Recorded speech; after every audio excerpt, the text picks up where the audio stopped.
বিসমিল্লাহির রহমানির রহিম। একাদশ দ্বাদশ শ্রেণীর শিক্ষার্থীরা, আশা করি তোমরা ভালো আছো। আমি পূর্বের ক্লাসে তোমাদের উচ্চতর গণিত বইয়ের তৃতীয় অধ্যায় সরলরেখা নিয়ে আলোচনা করেছিলাম। পূর্বের ক্লাসে আমি কার্তেশীয় স্থানাঙ্ক ও পোলার স্থানাঙ্ক নিয়ে আলোচনা করেছিলাম। কার্তেশীয় ও পোলার স্থানাঙ্কের মধ্যে সম্পর্ক এবং প্রশ্নমালা 3A থেকে বেশ কিছু গাণিতিক সমস্যার সমাধান করে দিয়েছিলাম। আজকে আমি বিভক্তিকরণ সূত্র নিয়ে আলোচনা করব। বিভক্তিকরণ দুই রকম, একটা হচ্ছে অন্তর্বিভক্তকরণ সূত্র আর একটা হচ্ছে বহির্বিভক্তিকরণ সূত্র। কার্তেশীয় জ্যামিতিক পদ্ধতি। অন্তর্বিভক্তিকরণ সূত্র।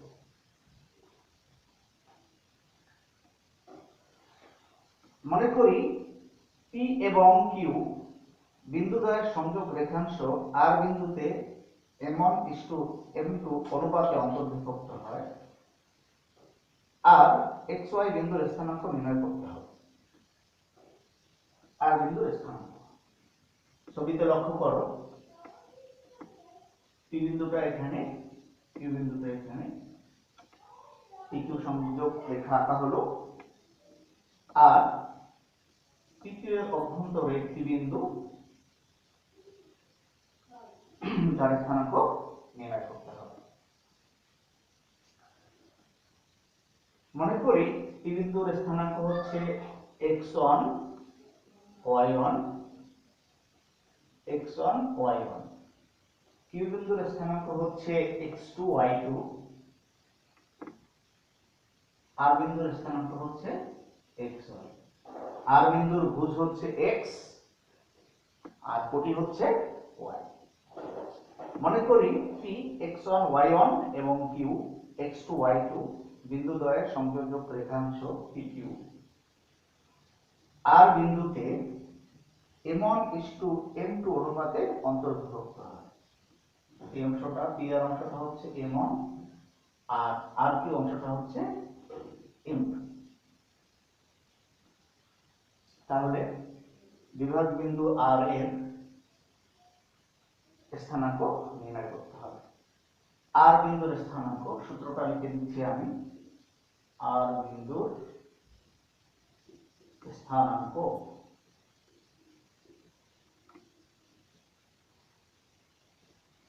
আর বিন্দুর স্থানাঙ্ক হবে m1x2 plus m2x1 by m1 plus m2।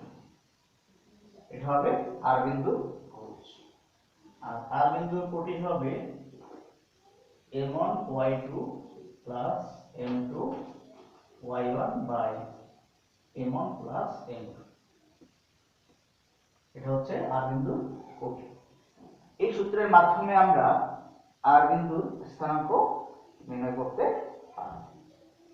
যদি আর বিন্দুটি PQ এর মধ্যবিন্দু হয় তাহলে আর বিন্দুর স্থানাঙ্ক হবে,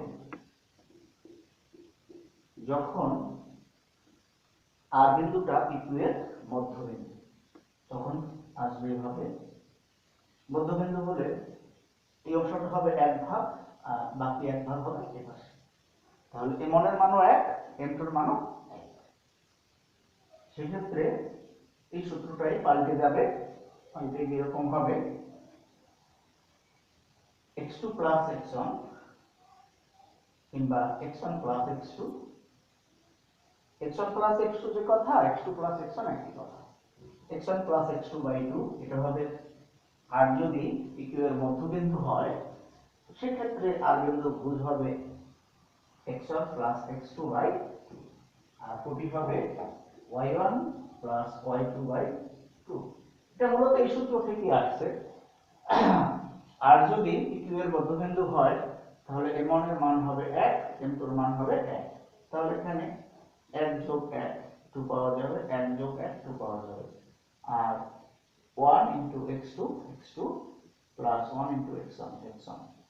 অর্থাৎ এই স্থানাঙ্কটাতে আমরা যদি m1 এর পরিবর্তে 1 এবং m2 এর পরিবর্তে 1 বসাই, তাহলে এটা পরিবর্তিত হয়ে এরকম হয়ে যাবে।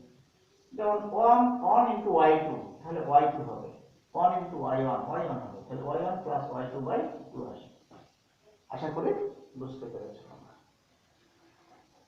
এখন এটা হচ্ছে অন্তর্বিভক্তির বেলায়। এখন যদি বহির্বিভক্ত হয়, মনে করি আর বিন্দুটি PQ কে m1:m2 অনুপাতে বহির্বিভক্ত করে।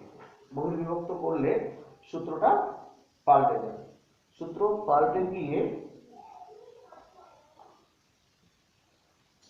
বহির্বিভক্ত যদি করে, সেক্ষেত্রে সূত্রটা পাল্টে যাবে।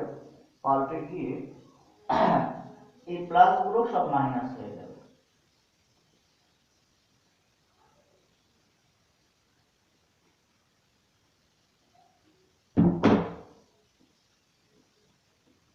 এগুলো সব মাইনাস হয়ে যাবে।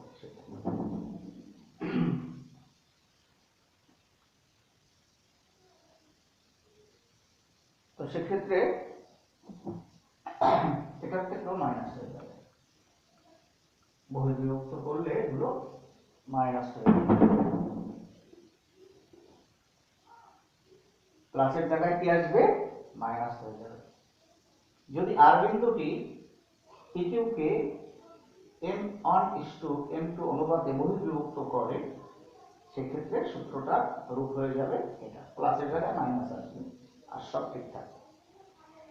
এখন আমি ত্রিভুজের ভর কেন্দ্রের স্থানাঙ্ক কিভাবে বের করতে হয় সেটা নিয়ে কথা বলছি।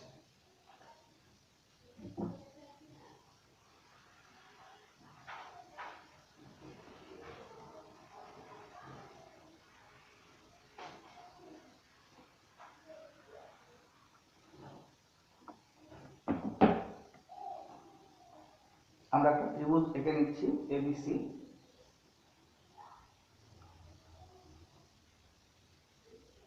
এ বিন্দু, বি বিন্দু, সি বিন্দু। মনে করো এ বিন্দুর স্থানাঙ্ক হচ্ছে x1 y1, এটা হচ্ছে x2 y2, এটা হচ্ছে x3 y3।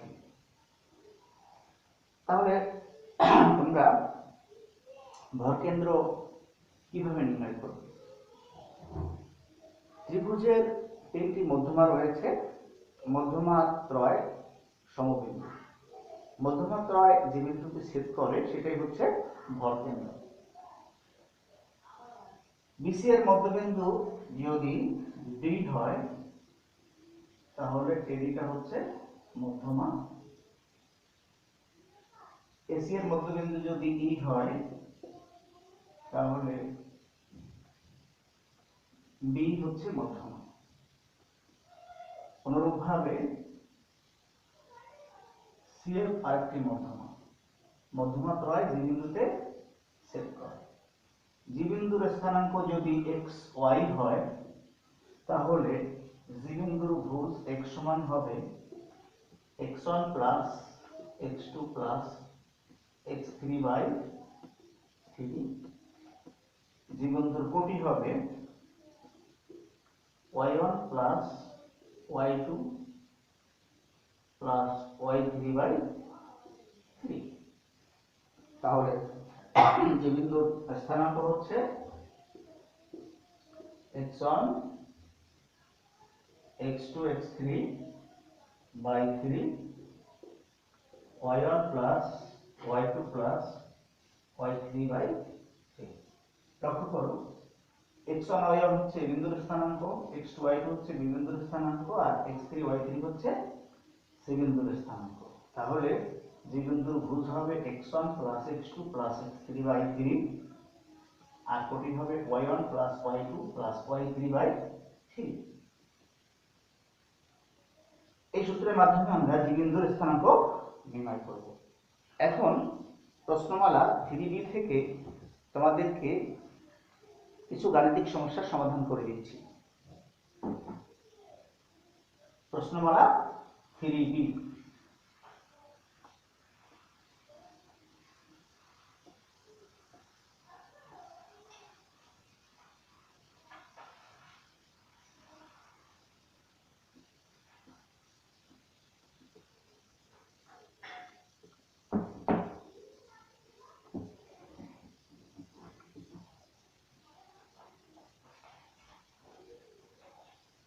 প্রশ্নমালা 3B 1 নম্বর প্রশ্নটা লক্ষ্য করো। অনুশীলনীটা হচ্ছে 3B। আমি মোহাম্মদ নজরুল ইসলাম ও কেতাবউদ্দিন স্যারের বইটা ফলো করছি। 3B নজরুল ইসলাম স্যারের বইটার 56 পৃষ্ঠায় রয়েছে, পৃষ্ঠা নাম্বার 56। প্রথম প্রশ্নটা 1A অনে করে দিব। এখন দেখা হচ্ছে 2 - 2 এবং -1 বিন্দুদ্বয়ের সংযোগ রেখাংশ অক্ষদ্বয় দ্বারা সমান 3 ভাগে বিভক্ত হয়। প্রশ্নটা আমি আবার পড়ছি। দেখাও যে 2 - 2 এবং -1 বিন্দুদ্বয়ের সংযোগ রেখাংশ অক্ষদ্বয় দ্বারা সমান 3 ভাগে বিভক্ত হয়। লক্ষ্য করো, কোন একটা রেখা যদি সমান 3 ভাগে বিভক্ত হয়, একটা রেখা আঁকলাম, রেখাটার নাম দিলাম AB। সমান 3 ভাগে ভাগ করতে হলে মাঝখানে দুটো বিন্দু হবে, একটা হচ্ছে P আর একটা হচ্ছে Q। তাহলে AP সমান PQ সমান হচ্ছে QB। তাহলে এগুলো যদি এক ভাগ করে হয়, তাহলে P বিন্দুতে AB রেখাটা 1:2 অনুপাতে বিভক্ত হবে। এখানে হচ্ছে 1 ভাগ আর এদিকে হচ্ছে 2 ভাগ। P বিন্দুটি AB রেখাটি P বিন্দুতে 1:2 অনুপাতে বিভক্ত হয়। অনুরূপভাবে AB রেখাটি Q বিন্দুতে 2:1 অনুপাতে বিভক্ত হয়, কারণ Q বিন্দুর বাম দিকে হচ্ছে 2 ভাগ আর ডান দিকে 1 ভাগ। Q বিন্দুতে AB রেখাটি 2:1 অনুপাতে অন্তর্বিভক্ত হয়, আর P বিন্দুতে AB রেখাটি 1:2, কারণ এদিক হচ্ছে 1 ভাগ আর ওদিক হচ্ছে 2 ভাগ।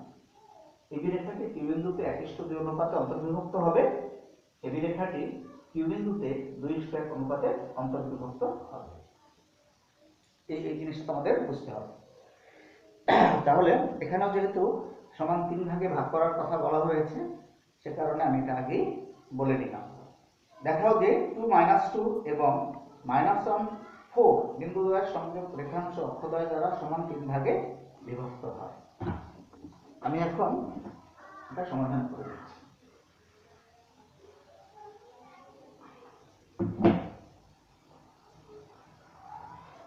এটা হচ্ছে প্রশ্নমালা 3B এর 1A। প্রশ্নমালা হচ্ছে 3B 1A। দেখাও যে 2 - 2 এবং -1 বিন্দুদ্বয়ের সংযোগ রেখাংশ অক্ষদ্বয় দ্বারা সমান 3 ভাগে বিভক্ত হয়। ধরি প্রদত্ত বিন্দুদ্বয়, ধরে নেই আগে, ধরি প্রদত্ত বিন্দুদ্বয় এ হচ্ছে 2 - 2 ও B -1 4।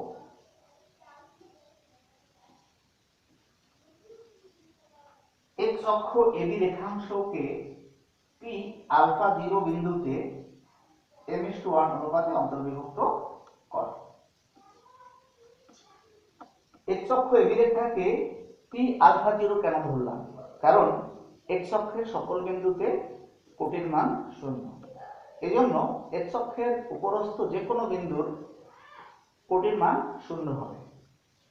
সেজন্য x অক্ষ AB রেখাংশকে P α0 বিন্দুতে m:1 অনুপাতে অন্তর্বিভক্ত করে। এটাও দুইবার মনে করে মাথায় থাকবে। x অক্ষ রেখাটা x অক্ষ AB রেখাংশকে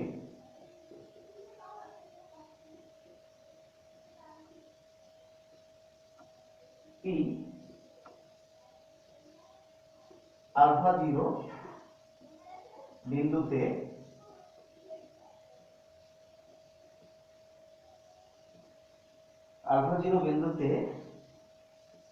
m:1 অথবা k:1 লিখতে পারবো না অনুপাতে অন্তর্বিভক্ত করে, অন্তর্বিভক্ত করে। এখন আমরা অন্তর্বিভক্তের সূত্র ব্যবহার করব। কোন সূত্রটা ব্যবহার করব? এখানে যেহেতু 0 রয়েছে, তাহলে আমাদের মানে মান বের করতে সুবিধা হবে। তাহলে আমরা আগে করেছিলাম x সমান m1 x2 plus m2 x1 by m1 plus m2 ভুজের জন্য। আর কোটির জন্য y এর জন্য হচ্ছে m1 y2 plus m2 y1 by m1 plus m2, ওইটা ব্যবহার করব। তাহলে এটা হচ্ছে x, এটা হচ্ছে y। y না লিখে আমরা সেখানে 0 লিখব, যেখানে y এর মানটা হচ্ছে 0। y is equal to লিখব m1 বলতে এটা হচ্ছে m1 আর এটা হচ্ছে m2। m1 x2 বলতে হবে এটা হচ্ছে x1 y1, এটা হচ্ছে x2 y2। m1 x2 that is minus 1। তাহলে m এর সাথে যদি আমরা -1 গুণ করি, আমি মনে হয় একটু ভুল বললাম, এটা হচ্ছে m1 x2 x1 y1 x2 y2। তাহলে আমরা যেহেতু y এর পরিবর্তে লিখছি y সমান m1 y2, তাই m1 এর মান হচ্ছে m আর y2 এর মান হচ্ছে 4, তাহলে 4 হবে plus m2 that is 1 y1 এর মান হচ্ছে -2, আর নিচে হবে m1 plus m2 that is m plus 1। তাহলে এখান থেকে আমরা পাবো 0 সমান 4m - 2, সিম্পলিফাই করছি, 4 আর m গুণ করলে হবে 4m প্লাস 1 আর -2 গুণ করলে হচ্ছে -2, আর নিচে হবে m plus 1। আর গুণ করে আমরা লিখতে পারি এখান থেকে 0 আর এটা গুণ করলে 0 হয়ে যাবে, 0 এর নিচে একটা 1 বিবেচনা করতে পারি, 1 আর এটা গুণ করলে হবে 4m - 2, 4m - 2 is equal to হবে 0। 4m - 2 is equal to 0, that is 4m সমান হচ্ছে 2 বা m সমান হচ্ছে 2/4, m সমান হচ্ছে হাফ, 24 দ্বারা লিখলে 2 গুণে 4, m is equal to হচ্ছে হাফ। অর্থাৎ x অক্ষ AB রেখাকে 1:2 অনুপাতে অন্তর্বিভক্ত করে, যেটা আমরা আগেই বলেছিলাম। 1:2 কিভাবে আসে সেটা একটু দেখো। এখান থেকে এটাতে মান বসাই নিচ্ছি, m এর পরিবর্তে হচ্ছে হাফ আর 1 থাকবে এখানে। উভয় পক্ষকে 2 দ্বারা গুণ করলে, এটাকে 2 দ্বারা গুণ করব, এটাকেও 2 দ্বারা গুণ করব। এটাকে 2 দ্বারা গুণ করলে উপরে নিচে 2 কাটা যাবে, এখানে হবে 2 আর 1 এবং সরি এটাকে হাফকে 2 দ্বারা গুণ করলে হবে 1, উপরে নিচে 2 কাটা যাবে, হাফকে 2 দ্বারা গুণ করলে হবে 1, 1 কে 2 দ্বারা গুণ করলে হবে 2। তাহলে আমার অনুপাতটা হবে 1:2, যেটা আমি আগেই বলেছিলাম যে সমান 3 ভাগে যদি ভাগ করে তাহলে একটা অনুপাত হয় 1:2 আর একটা অনুপাত হয় 2:1। আমরা যেহেতু 1:2 পেয়েছি, তাহলে আমাদের 2 - 2 এবং -1 বিন্দুদ্বয়ের সংযোগ রেখাংশ অক্ষদ্বয় দ্বারা সমান 3 ভাগে বিভক্ত হয়। অর্থাৎ x অক্ষরেখাটা AB এর সংযোগ রেখাকে 1:2 অনুপাতে অন্তর্বিভক্ত করে। তাহলে আমরা 1:2 যেহেতু পেলাম, তাহলে সমদ্বিখণ্ড বিন্দুর একটি হচ্ছে তোমার একটা অনুপাত হবে 1:2।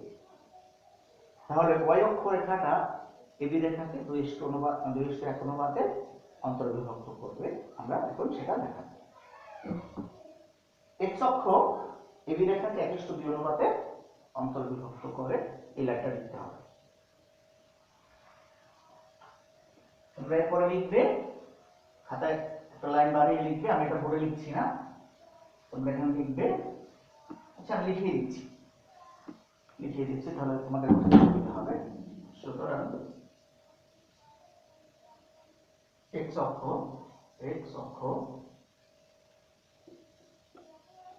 AB রেখাকে 1:2 অনুপাতে অন্তর্বিভক্ত করে।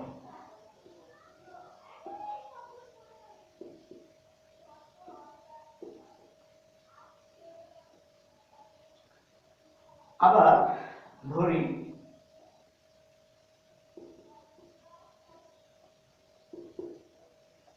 y অক্ষ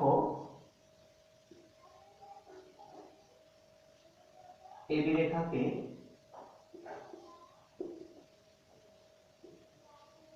যেহেতু বিন্দুটি হবে y অক্ষের উপরে, তাহলে বিন্দুটার ভুজ হবে 0। আমরা জানি y অক্ষের সকল বিন্দুর ভুজ 0। আবার ধরি y অক্ষ AB রেখাকে q, যেহেতু ভুজ 0 হবে, 0 বিটা বিন্দুতে অন্তর্বিভক্ত করে। এক্ষেত্রে ভুজ 0 হবে।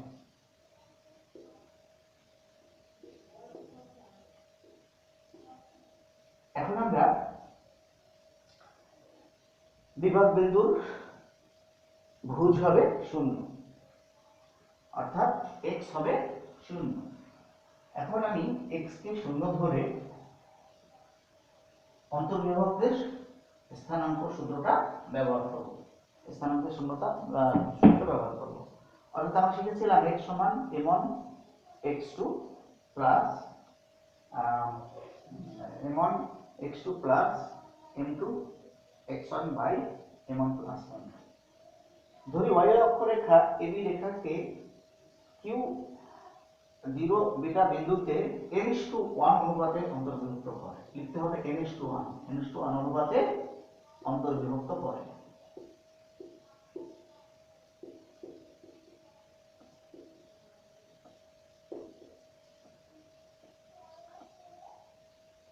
n:1 লিখবো না আমরা ওখানে, কারণ n:1 একবারে লিখেছি। x অক্ষরেখাটা AB এর সংযোগ রেখাকে m:1 অনুপাতে, এটা যেহেতু আরেকটা বিন্দু, এজন্য আমরা m:1 না লিখে n:1 লিখব। n:1 অনুপাতে অন্তর্বিভক্ত হবে। তো এক্ষেত্রে ভুজ 0 হবে। m1 এর মান হচ্ছে n, m1 x2 এর মান হবে, x1 এর মান হচ্ছে 2, y এর মান হচ্ছে -2, x1 এর মান হচ্ছে x2 এর মান হচ্ছে -1, y2 এর মান হচ্ছে 4। তাহলে m1 x2 এর মান হচ্ছে -1 প্লাস m2 x1 এর মান হচ্ছে 2। এরপরে হচ্ছে m1 plus m2 that is n+1। তাহলে এখান থেকে আমরা সমাধান করে পাবো 0 সমান -n+2 আর নিচে হবে n+1। তাহলে আমরা এখান থেকে পাবো মাইনাস, আর গুণ করছি এদিকে আর এদিকে, শূন্যের সাথে এটা গুণ করলে হয়ে যাবে 0। আর এখান থেকে একটা টার্ম বিবেচনা করতে পারে 1 আর এটা গুণ করলে হবে -n+2 সমান হচ্ছে 0। দ্যাট ইজ -n সমান -2, দ্যাট ইজ মাইনাস বাদ দিয়ে লিখলে n সমান 2। তাহলে আর বিন্দুটি ছিল p বিন্দু, এটা হচ্ছে q বিন্দু। তাহলে y অক্ষ AB রেখাকে q 0 বিটা বিন্দুটা n:1 অনুপাতে অন্তর্বিভক্ত করে, দ্যাট ইজ 2:1 অনুপাতে অন্তর্বিভক্ত করে। এর পরিবর্তে 2 বসিয়ে দিলেই হয়ে যাবে। সুতরাং y অক্ষ AB রেখাকে n এর পরিবর্তে আমরা এখানে 2 বসিয়ে দিব, অর্থাৎ y অক্ষ AB রেখাকে সুতরাং y অক্ষ AB রেখাকে এবি রেখাকে এর জায়গায় আমরা 2 বসিয়ে দিলাম, 2:1 অনুপাতে অন্তর্বিভক্ত করে। সুতরাং এবি রেখাংশ অক্ষদ্বয় দ্বারা সমান 3 ভাগে বিভক্ত হয়। অক্ষদ্বয় দ্বারা কোন একটা রেখা যদি দুটো বিন্দুতে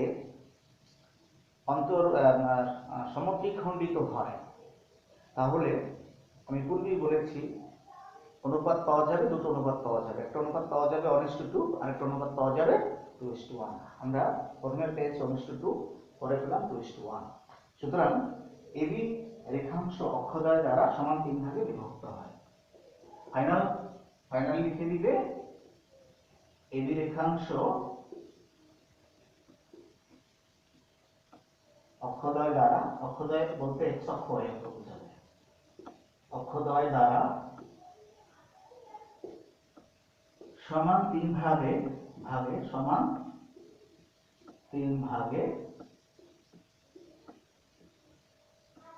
বিভক্ত হয়, অন্তর্বিভক্ত হয়।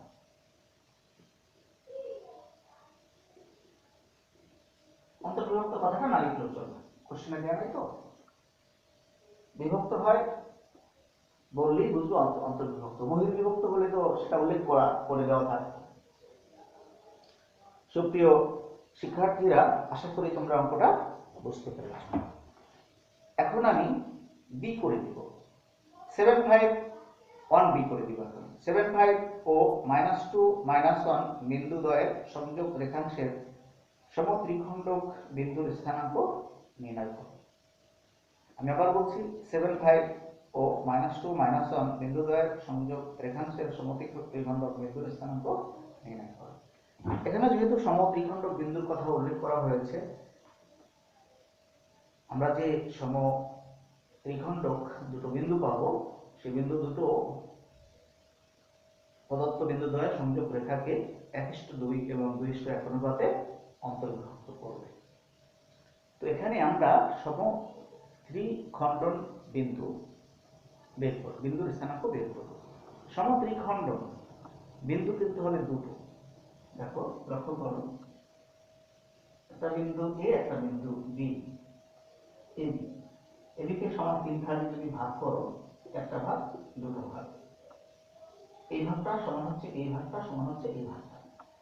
তাহলে বিন্দু দরকার কয়টা? দুটো, একটা হচ্ছে পি আর একটা হচ্ছে কিউ। সমত্রিখণ্ডন বিন্দু কয়টা বিন্দু? দুটো বিন্দু। সমত্রিখণ্ডন বিন্দু দ্বয়, বিন্দু দুটো হবে, দুটো বিন্দু নির্ণয় করতে হবে।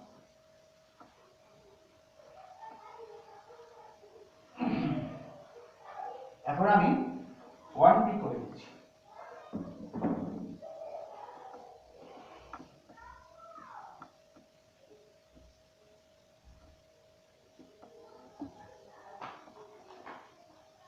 এটা একটা গুরুত্বপূর্ণ প্রশ্ন।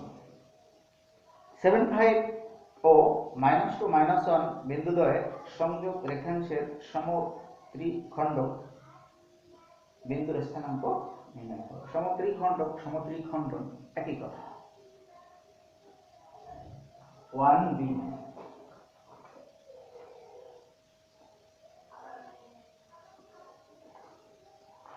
এ বি, এই রেখাটা এঁকে নিই। এই রেখার এই বিন্দুর স্থানাঙ্ক হচ্ছে 7, 5, আর বি বিন্দুর স্থানাঙ্ক হচ্ছে -2, -1। ধরি প্রদত্ত বিন্দুদ্বয় এ 7, 5 ও B -2, -1। P O Q সমত্রিখণ্ডক বিন্দুদ্বয় AB রেখাংশকে যথাক্রমে 1:2 এবং 2:1 অনুপাতে বিভক্ত করে। এর মাঝখানে আর দুটো বিন্দু নাও, একটা হচ্ছে পি আর একটা বিন্দু হচ্ছে কিউ। তাহলে পি বিন্দুটা এবি এর সংযোগ রেখাংশকে, এদিকে যেহেতু 1 ভাগ আর এদিকে হচ্ছে 2 ভাগ, পি বিন্দুটা এবি এর সংযোগ রেখাকে 1:2 অনুপাতে অন্তর্বিভক্ত করবে। অনুরূপভাবে কিউ বিন্দুটা কিন্তু এদিকে হচ্ছে 2 ভাগ, কিউ বিন্দু বাম দিকে 2 ভাগ, ডান দিকে 1 ভাগ। কিউ বিন্দুটা এবি রেখাকে 2:1 অনুপাতে অন্তর্বিভক্ত করবে। আমি আবার বলছি, পি বিন্দুটা এবি এর সংযোগ রেখাকে 1:2 অনুপাতে অন্তর্বিভক্ত করবে এবং কিউ বিন্দুটা এ দিয়ে সংযোগ হয়ে থাকে 2:1 অনুপাতে অন্তর্বিভক্ত করবে। আমরা বিভক্তিকরণ সূত্র দিয়ে পি বিন্দুর স্থানাঙ্ক এবং কিউ বিন্দুর স্থানাঙ্ক নির্ণয় করব। তাহলে তোমরা লিখবে ধরি প্রদত্ত বিন্দুদ্বয় এ ও বি এবং পি ও কিউ সমত্রিখণ্ড বিন্দুদ্বয় এবি রেখাংশকে যথাক্রমে 1:2 এবং 2:1 অনুপাতে অন্তর্বিভক্ত করে, এই কথাটা তোমরা লিখে নেবে। তাহলে পি বিন্দুর স্থানাঙ্ক মাঝখানে একটা লাইন লিখে নিবে, সেটা হচ্ছে ধরি প্রদত্ত বিন্দুদ্বয় এ 7.5 ও বি -2 -1 এবং পি ও কিউ সমত্রিখণ্ড বিন্দুদ্বয় এবি রেখাংশকে যথাক্রমে 1:2 ও 2:1 অনুপাতে অন্তর্বিভক্ত করে, এই লাইনটা লিখে নিবে এখানে। তারপরে পি বিন্দুর স্থানাঙ্ক, তাহলে এরকম তিনটা দাগ দিয়েও আমরা পি বিন্দুর স্থানাঙ্ক কথাটা লিখতে পারি। প্রথমে হবে 1:2, অর্থাৎ m1 এর মান হচ্ছে 1 আর m2 এর মান হচ্ছে 2। m1 x2 এটা হচ্ছে x1 y1 x2 y2, তাহলে m1 x2 x2 এর মান হচ্ছে -2 প্লাস m2 x1 x1 এর মান হচ্ছে 7, এটা হচ্ছে পি বিন্দুর ঘুষ। অনুরূপভাবে পি বিন্দুর কোটি m1 প্লাস m2, m1 এর মান হচ্ছে 1, m2 এর মান হচ্ছে 2, m1 y2 y2 এর মান হচ্ছে -1 প্লাস m2 y1 y1 এর মান হচ্ছে 5। লক্ষ্য করো, আমরা যখন মাইনাস মান আসবে তখন এরকম ব্র্যাকেট দিয়ে দেব, প্লাস মানে যেমন আসলে প্লাস 5, এখানে ব্র্যাকেট দেওয়ার প্রয়োজন নাই। তাহলে আমরা মান পাবো, এখানে আসবে -2 প্লাস 14/3 আর এখানে আসবে -1 প্লাস 10/3। এখানে আমরা সিম্পলিফাই করলে পাবো 12/3 আর এখানে পাবো 9/3। তাহলে আমাদের মান আসছে 4/3 না, 12/3 হচ্ছে 4, 9/3 হচ্ছে 3। 12 কে 3 দ্বারা ভাগ করলে হবে 4, 9 কে 3 দ্বারা ভাগ করলে হবে 3। তাহলে পি বিন্দুর স্থানাঙ্ক হবে 4/3। এখন অনুরূপভাবে 4/3, ঠিক আছে। অনুরূপভাবে কিউ বিন্দুর স্থানাঙ্ক নির্ণয় করব। কিউ বিন্দুর স্থানাঙ্কের জন্য অনুপাতটা হবে 2:1। সুতরাং কিউ বিন্দুর স্থানাঙ্ক সংক্ষেপে তোমরা এভাবে তিনটা দাগ দিয়ে লিখতে পারবা। অনুপাতটা হচ্ছে 2:1। তাহলে m1 এর মান হচ্ছে 2 আর m2 এর মান হচ্ছে 1, এটা লিখে নিচ্ছি। উভয় ক্ষেত্রে তো m1 প্লাস m2 তাহলে এখানে হবে m1 y2 y1 y, তাহলে m1 y2 এর মান হচ্ছে -1 প্লাস m2 y1 এর মান হচ্ছে 5। একটু ভুল হয়ে গেল, প্রথমটা তো y না, প্রথমটা হচ্ছে x। m1 plus m2 m1 x2 এর মান হচ্ছে -2 x1 y1 x2 y1, m1 x2 এর মান হচ্ছে -2, m2 x1 এর মান হচ্ছে 7, m1 y2 এর মান হচ্ছে -1 প্লাস m2 y1 এর মান হচ্ছে 5। এটা আমি আবার বলছি, x1 y1 x2 y2, m1 x2 that is -2 plus m2 x1 that is 7 by m1 plus m2। অনুরূপভাবে ডান পাশে m1 y2 plus m2 y1 by m1 plus m2। তাহলে এখানে আসবে -4 plus 7/3 আর এখানে আসবে -2 plus 5/3। এটাকে সিম্পলিফাই করলে হবে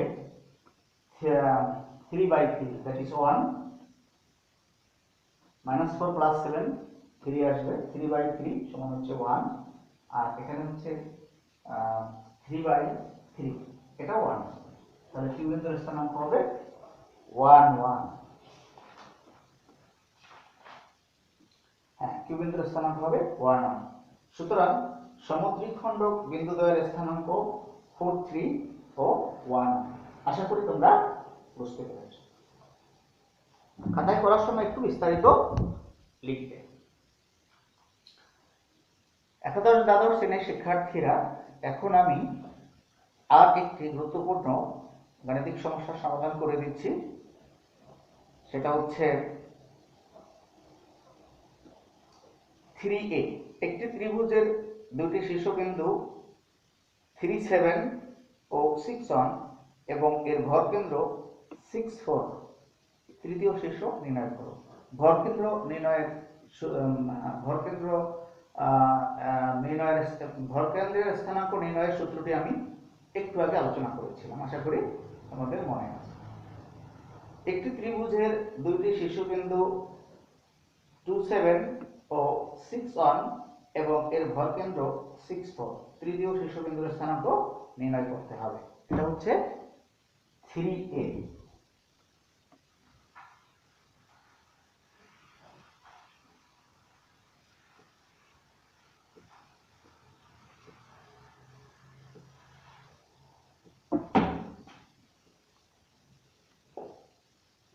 এখন আমি ক্লিয়ার করে দিচ্ছি একটি ত্রিভুজের দুইটি শীর্ষ 2 7 ও 6 1 এবং এর ভরকেন্দ্র 6 4 তৃতীয় শীর্ষ নির্ণয় করো তাহলে আমরা ত্রিভুজটা এঁকে নিই এ বি সি এর মাঝে একটা দেয়া আছে 2 7 অন্যটা হচ্ছে 6 1 আর তৃতীয় শীর্ষবিন্দু সি কে আমরা xy ধরে নিলাম আর জি হচ্ছে ভরকেন্দ্র ভরকেন্দ্রের স্থানাঙ্ক হচ্ছে 6 4 ভরকেন্দ্রকে জি দ্বারা প্রকাশ করলে এটার স্থানাঙ্ক হচ্ছে 6 4 জি বিন্দুর স্থানাঙ্ক হচ্ছে জি বিন্দুটা এখানে এর স্থানাঙ্ক হচ্ছে জি বিন্দুটা সুন্দর সুন্দর করে দিচ্ছি ভরকেন্দ্র আমরা করে এখানে যার স্থানাঙ্ক হচ্ছে xy সরি xy তো হচ্ছে তৃতীয় শীর্ষবিন্দুর স্থানাঙ্ক ভরকেন্দ্রের স্থানাঙ্ক এখানে দেয়া আছে 6 4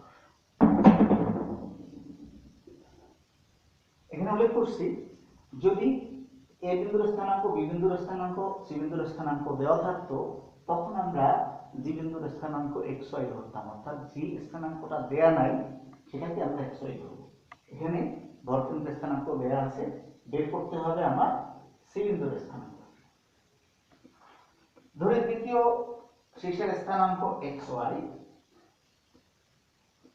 ধরি তৃতীয় শীর্ষের স্থানাঙ্ক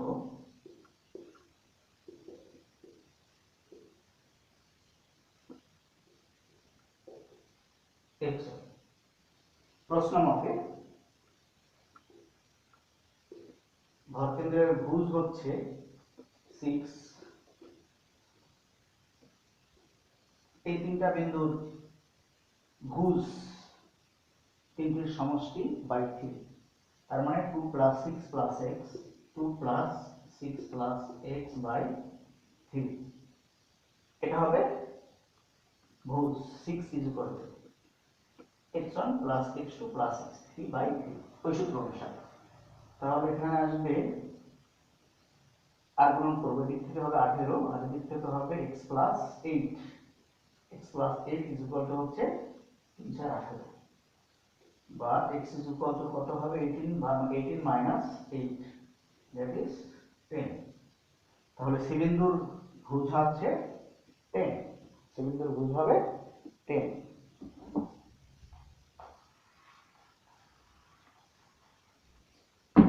এখন সি বিন্দুর কোটি তাহলে এটা ছিল x এর মান, এটা ছিল y এর মান। y is equal to, that is 4 is equal to 7 y1 plus y2 plus y3, that is 7 plus 1 plus y plus 7 plus 1 plus y by 3। তাহলে এটাকে সিম্পলিফাই করলে দিতে আসবে y plus 8, 7 plus 1 8, 8 plus y, that is y plus 8 is equal to হচ্ছে 12। তাহলে y is equal to পাবো 12 minus 8 সমান হচ্ছে 4। সুতরাং তৃতীয় শীর্ষের স্থানাঙ্ক xy, xy পরিবর্তে লিখবে লাইন। সুতরাং তৃতীয় শীর্ষের স্থানাঙ্ক হচ্ছে 10 4। x এর পরিবর্তে পেয়েছিলাম আমরা 10, y এর পরিবর্তে পেয়েছি আমরা 4। তাহলে তৃতীয় শীর্ষের স্থানাঙ্ক হচ্ছে 10 4। একাদশ দ্বাদশ শ্রেণীর শিক্ষার্থীরা, আশা করি তোমরা বুঝতে পেরেছ।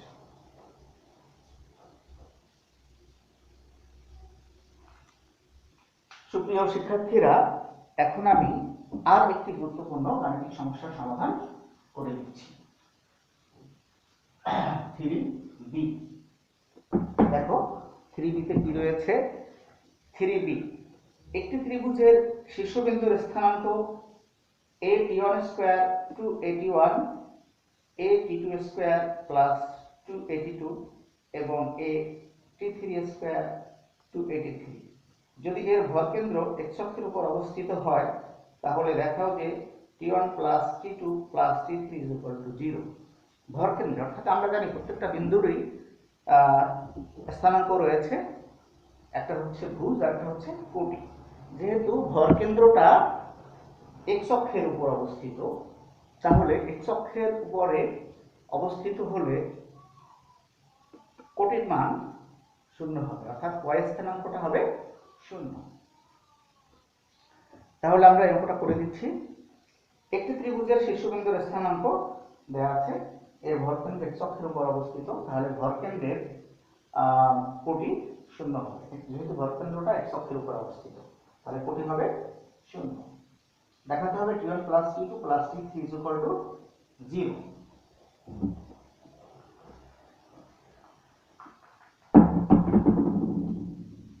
তিনটা বিন্দুর স্থানাঙ্ক দেয়া আছে 3b। তিনটা বিন্দুর স্থানাঙ্ক যেহেতু দেয়া আছে, সুতরাং ভরকেন্দ্রের স্থানাঙ্ক আমরা বের করতে পারবো কোন সূত্রের মাধ্যমে? x1 plus x2 plus x3 by 3, y1 plus y2 plus y3 by 3, এইটার মাধ্যমে, এই স্থানাঙ্কের এই সূত্রের মাধ্যমে। ত্রিভুজটির ভরকেন্দ্রের স্থানাঙ্ক তাহলে কত হবে? আমি বিন্দুগুলো লিখে নিলে ভালো হয়, তো লিখে দিচ্ছি। মনে করি a হচ্ছে at1 square to at1, b হচ্ছে at2 square to at2, c হচ্ছে at3 স্কয়ার টু at3। ত্রিভুজটির ভরকেন্দ্রের স্থানাঙ্ক, সুতরাং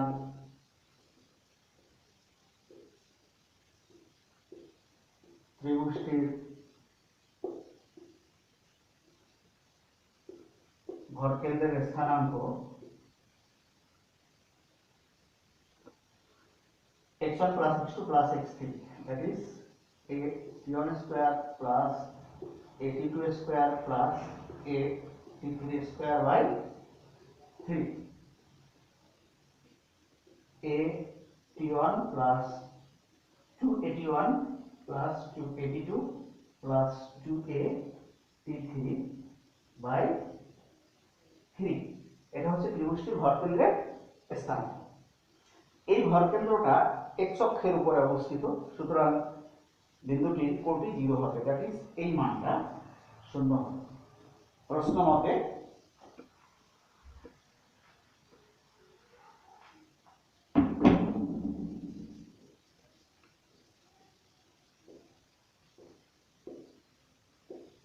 (281 plus 2a(t2) plus 2a(t3)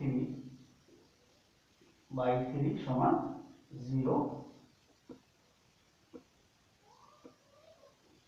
আর গুণন করলাম, আর গুণন করলে হবে a 2a t1 plus 2a t2 plus 2a t3 is equal to 0। 0 এবং 3 গুণ করলে হচ্ছে 0।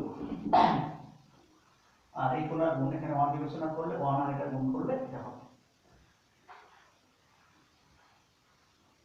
এখন আমরা 2a কমন নিব। 2a কমন নিলে এখানে হবে t1 plus t2 plus t3 is equal to 0। উভয় পক্ষকে 2a দ্বারা ভাগ করলে 2a প্লাস উভয় পক্ষকে 2a দ্বারা ভাগ করলে 2a কাটা যাবে, 2a কাটা যাবে, আর শূন্যকে 2a দ্বারা ভাগ করলে হবে 0। তো উভয় পক্ষকে 2a দ্বারা ভাগ করলে পাবো t1 plus t2 plus t3 সমান হচ্ছে 0। তো যদি এভাবে লিখে t1 plus t2 plus t3, 2a যেহেতু তার সাথে গুণ আকারে আছে তাহলে 0/2a সমান 0 সেভাবে লিখলেও হবে, অথবা উভয় পক্ষকে 2a দ্বারা ভাগ করে। তাহলে আমাদের কিন্তু এটাই প্রমাণ করতে হবে, প্রমাণ করো যে t1 plus t2 plus t3 is equal to 0। আমাদের প্রমাণটা হয়ে গেল। সুপ্রিয় শিক্ষার্থীবৃন্দ, আমি আজ তোমাদের উচ্চতর গণিত বইয়ের প্রশ্নমালা 3B থেকে বেশ কিছু গাণিতিক সমস্যার সমাধান করে দিলাম। এই প্রশ্নমালায় আরো কিছু গাণিতিক সমস্যা রয়েছে, এগুলো তোমরা বাসায় চর্চা করবে। আশা করি তোমরা পারবে, কারণ এই সূত্রের মাধ্যমে এই ধরনের অঙ্কই আরো কয়েকটি অঙ্ক আছে, এগুলো বাসায় চর্চা করবে, চেষ্টা করবে। আর উদাহরণ অঙ্কগুলো করবে। উদাহরণ অঙ্কগুলো অলরেডি করে দেওয়া আছে, সেজন্য উদাহরণ অঙ্কগুলো আমি করে দিলাম না। তোমরা আমার অনলাইন ক্লাসে নিয়মিত পার্টিসিপেট করবে, তাহলে তোমরা উপকৃত হবে। আর আমি ইউটিউবে আমার গণিত ক্লাসের ভিডিও দিয়ে থাকি, ষষ্ঠ শ্রেণী থেকে দ্বাদশ শ্রেণী পর্যন্ত। সব ক্লাসগুলো এখনো দিতে পারিনি, অষ্টম শ্রেণীর দিয়েছি কিছু, নবম দশম এবং একটা দ্বাদশ। পরবর্তীতে আমি ষষ্ঠ ও সপ্তম শ্রেণীর গণিতের অনলাইন ক্লাস নিব এভাবে, এবং ইউটিউবে ক্লাসের ভিডিওগুলো দিব। তোমরা ইউটিউবে আমার ভিডিওগুলো দেখবে, আর আমার সাথে সরাসরি যোগাযোগ করার জন্য তোমরা আমার অনলাইন গণিত ক্লাসে পার্টিসিপেট করতে পারো। আমার সাথে যোগাযোগের কন্ট্যাক্ট নাম্বার হচ্ছে 01717840802।